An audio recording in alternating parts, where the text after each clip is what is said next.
안녕하세요. 굿모닝 퍼스트입니다. 지난 쇼피파이 영상 잘 보셨나요? 혹시 안 보신 분들이 계시다면 꼭 시간 내서 한번 보기를 추천드립니다. 바로 2편 시작해 보겠습니다.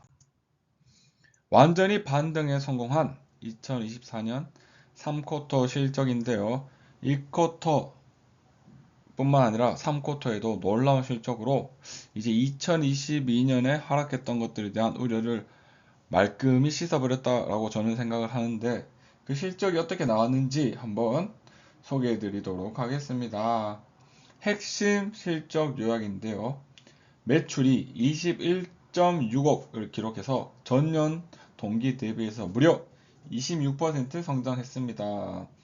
그리고 총 상품 거래액을 의미하는 GMV라고 하는데 이것 또한 24% 증가하여서 697억을 기록했고요. 순이익은 8.28억입니다. 전년 대비해서 15% 상승했고 자유현금 흐름이죠. FCF라고 하는 자유현금 흐름 역시 4.21억을 기록했고요. 마진이 무려 19% 증가하는 실적을 보여줬습니다. 조금 더 다이브 인 하는 시간을 가지면 구독 솔루션이 26% 그리고 멀천트 솔루션 또한 26% 상승해 주었고요. 구독 솔루션 복습 한번 할까요? 구독 솔루션이 뭔지? 그쵸. 제가 월세라고 이야기했죠.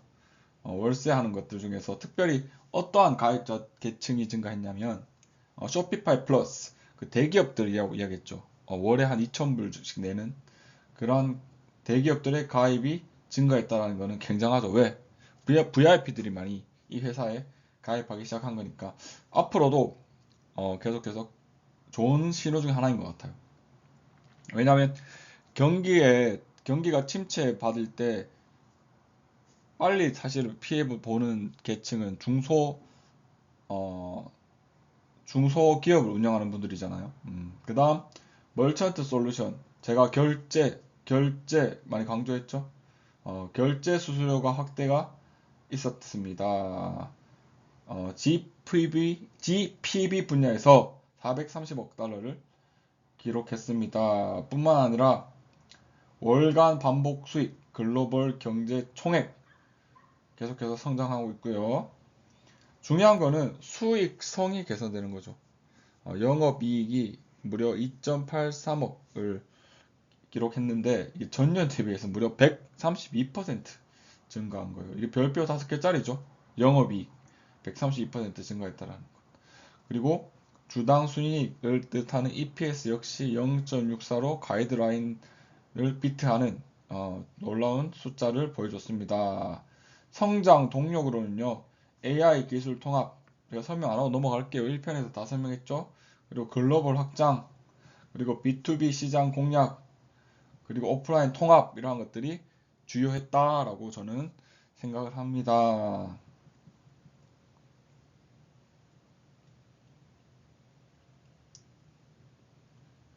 (4분기) 전망은요. 역시 20% 정도의 성장을 예측하고 있고 투자 계획 역시 AR 기반 제품 프리뷰 물건을 사기 이전에 한번 보는 것, 프리뷰 기능을 확대하는 것들에 대해서 투자를 계획하고 있다고 합니다. 그리고 리스크 관리하려고 하는데요.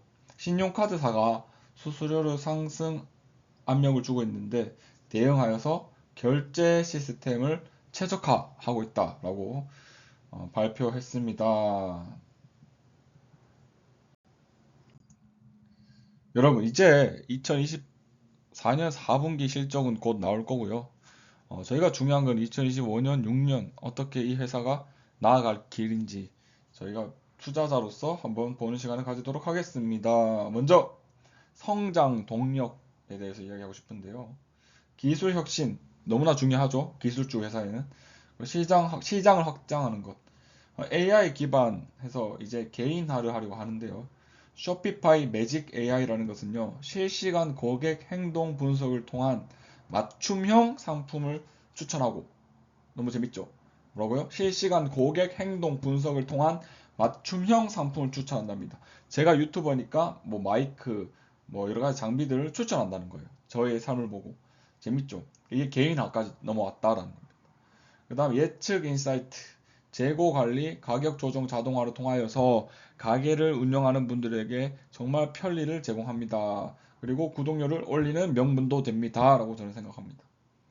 그리고 글로벌 전략은 글로벌화가 굉장히 성공한 회사잖아요. 앞으로 더욱더 커질 예정입니다. B2B, 비즈니스 투 비즈니스, 해외 글로벌에 있는 비즈니스와의 협력을 통하여서 145% 성장을 할 수 있다라는 것들에 대해서 저희가 집중하면 좋을 것 같습니다. 그럼 소셜 커머스, AR, VR 기술 도입 등은 여러 차례 제가 이미 설명했습니다. 그리고 유럽 시장, 뭐 신흥국 진출 이것도 재밌는 것 같아요. 신흥국, 인도 동남아 시장 대상 모바일 최적화 체크아웃 및 현지 통화 지원 확대. 인도 시장을 여러 가지 기술주들이 많이 노크를 하고 있죠. 기술주뿐만 아니라 현대차와 같은 기업들도 이미 진출하고 있고요. 인도 동남아 시장이 저는 이커머스에 있어서 굉장히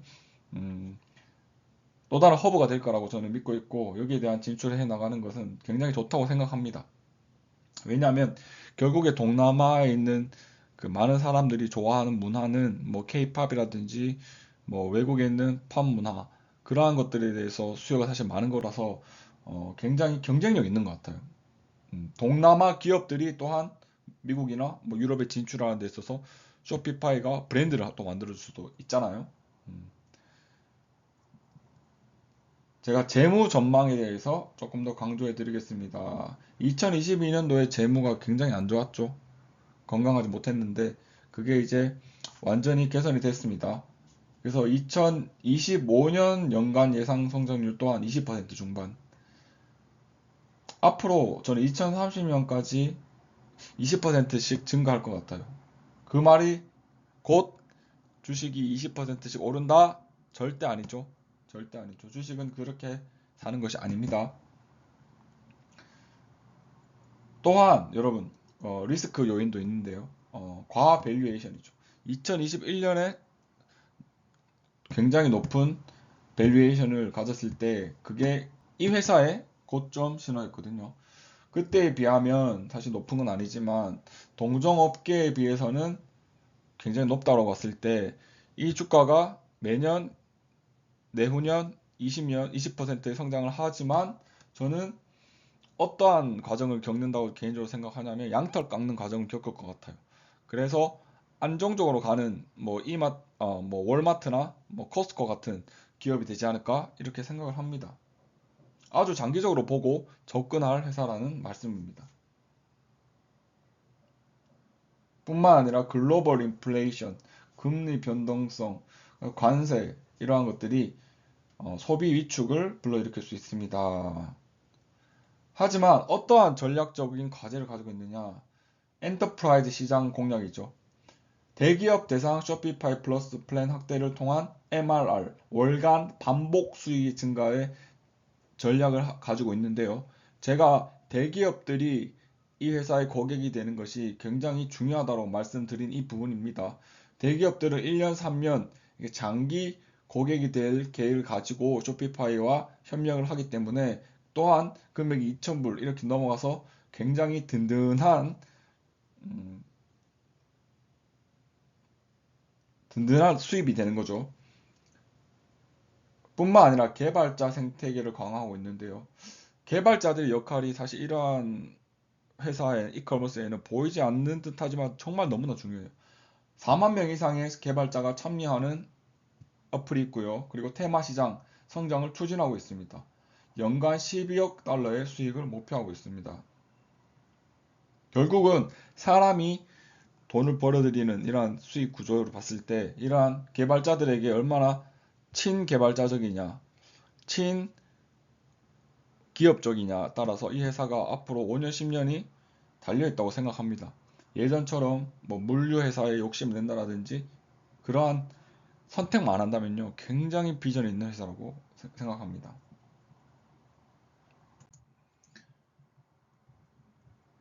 여러분, 쇼피파이가 한때 아마존을 이기고 싶어 했죠. 아마존이 이커머스 글로벌 넘버원 회사니까. 그 말을 듣고 저도 처음에는 둘이 경쟁자인가라고 생각을 했는데요. 사실은 경쟁자라고 보기는 조금 어렵습니다. 왜냐?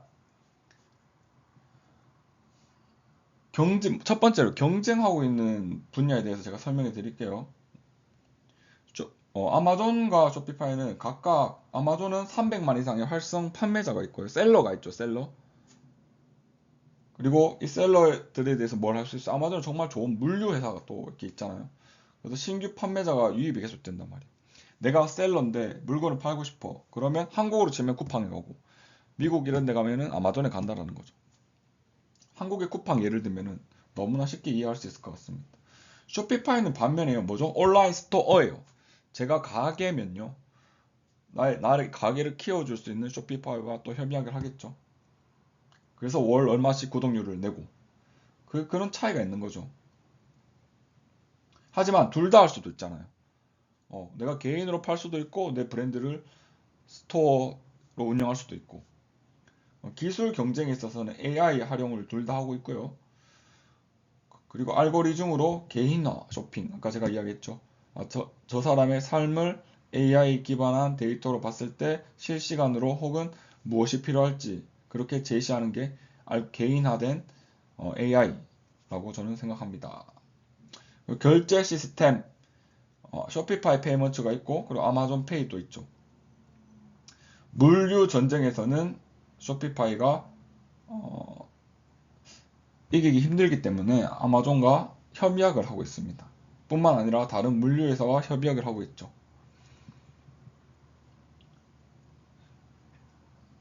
이렇게 다른 부분이 훨씬 더 많은 거예요. 그래서 결국에는 아마존과 쇼피파이가 어떻게 될 것이냐면 저는 공생의 관계라고 바라보고 아마존 또한 쇼피파이가 지금 하고 있는 커스터마이즈드 브랜딩을 조금씩 시도할 수 있을 것 같긴 한데 저는 이러한 기술 같은 것들이 이제는 3년, 5년 된 게 아니고 이미 IPO 론칭한 지가 10년이 된 기업이잖아요. 그래서 저는 아마존이 지금처럼 종합 온라인 마켓플레이스로서의 역할에 조금 더 포커스 맞춰야 된다라고 생각을 하고 쇼피파이는 자사 온라인 스토어 구축 플랫폼 하는데 근데 각각 단점이 있잖아요. 어떤 단점이 있냐? 쇼피파이는 초기 마케팅 비용이 비싸요. 맞잖아요? 한 달에 얼마씩 내야 되고 여러 가지 일을 해야 되는데. 근데 아마존은 어때요? 경쟁 과열이 있죠. 뭐 테무가 있죠. 그리고 알리바바가 있죠. 그리고 월마트와 이베이와 같은 회사들도 이커머스에 진출한 지가 굉장히 오래됐습니다. 그렇기 때문에 다른 경쟁을 하고 있다라고 생각해 주시면 될 것 같습니다. 그렇다면 아마존은 진짜 경쟁자가 아니라면 그럼 진짜 경쟁자는 누구인가요? 이 부분은요, 여러분 짧게 간략히 듣고 이러한 경쟁자도 있구나라고만 생각해 주시면 될 것 같습니다. 먼저 윅스라는 회사가 있고요. 빅커머스, 우커머스, 마겐토, 스퀘어 온라인이 있는데요. 이러한 타겟층과 강점과 약점이 있습니다. 제가 짧게 전반적인 오버뷰 정도만 해드리고 이 페이지는 설명을 넘어가도록 할게요. 쇼피파이가 26.8%로 지금 이커머스 플랫폼 시장에서 1등을 달리고 있거든요. 근데 이러한 2등을 달리고 있고 3등을 달리고 있는 기업들이 장단점이 있어요. 예를 들어서 제가 두 회사만 짚고 넘어갈게요. 우커머스 정말 유명하죠. 우커머스의 장점은 뭐다? 무료 오픈소스를 제공하는 거죠. 이게 굉장히 큰 매력으로 다가갈 수 있거든요. 왜냐하면 초기 마케팅 비용이 조금씩 올라가고 있는 쇼피파이를 봤을 때 우커머스도 만만치 않게 점유율을 넓혀가고 있을 거라고 생각을 합니다. 하지만 안 좋은 거는 사실 취약점이 있죠. 이 회사는 호스팅, 보안, 직접 관리가 필요합니다. 그래서 사실은 쇼피파이 같은 회사들은 사이버 시큐리티 이런 데 있어서 굉장히 많은 투자를 하고 이미 팀이 형성되어 있거든요. 하지만 우커머스 같은 것은 무료 오픈 소스니까 사실 초기에 사업이 시작하고 초기 성장을 거두는 데까지는 우커머스가 좋다고 저는 생각하지만 그 후로는 어쩔 수 없이 쇼피파이를 간다고 생각합니다. 네. 그리고 빅커머스, 중견 대기업을 타겟팅하고 있죠. 쇼피파이와 경쟁입니다. 강점은요, 내장된 SEO, 다중 통화 지원, 0% 거래 수수료인데 거래 수수료가 굉장히 장점이죠. 여기. 하지만 약점이 복잡한 인터페이스예요. 중견 대기업 입장에서는요, 거래 수수료를 크게 저는 고려를 안 한다고 보거든요. 그래서 점차적으로 빅커머스가 기존에 가지고 있던 고객층들이 쇼피파이로 넘어가고 있고, 복잡한 인터페이스의 문제를 빅커머스가 해결하지 못한다면은 굉장히 높은 점유율을 놓칠 거다. 저는 이렇게 생각을 하고 있어서 이 모든 경쟁자들을 고려해 봤을 때도 쇼피파이가 빛난다라고 저는 생각을 합니다. 여러분, 구퍼의 결론은요. 이 회사를 단순히 지금 사야 되나 말아야 되냐, 홀드해야 되냐, 이거 너무 좋습니다. 하지만 저가 어떻게 분석했죠? 이 분석을 통하여서 이 회사가 매력적이고 재밌다라고 느껴진다면 야후 파이낸스 들어가셔서 와치 리스트에 체크해 두시고 저와 함께 실적 어떻게 거두고 있는지를 보면서 여러분들이 원하는 좋은 결과 얻을 수 있도록 제가 끝까지 도와드리도록 하겠습니다. 좋아요, 구독 꼭 부탁드리겠습니다. 감사합니다.